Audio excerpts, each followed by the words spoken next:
Баршаңызға қайырлы күн. Бауырсақ ТВ каналына қош келдіңіз. Бүгін біз кәдіден икра әзірлейтін боламыз.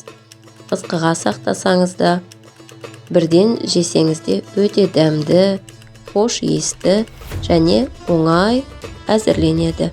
Арнамыздан алыстамай, видеоны соңына дейін көріңіз. Ол үшін бізге кәді, томат пастасы, сұйық май, қант, тұз, сірке суы және тәтті болгар бұрышы мен сарымсақ қажет болады. Қажетті заттарды видеоның астына толық жазып кетемін.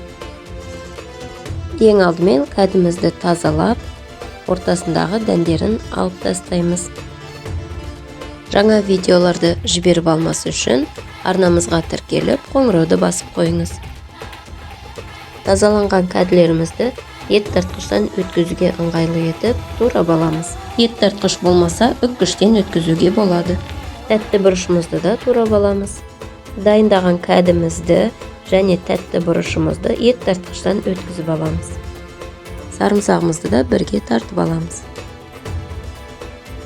Тартылған массамыздың үстіне томат пастасын, қант, тұз, сұйық майымызды салып, барлығын бірге араластырамыз. Видео ұнаса лайк басып, комментарий қалдыруды ұмытпаңыз, өз ойыңызбен бөлісе отырыңыз.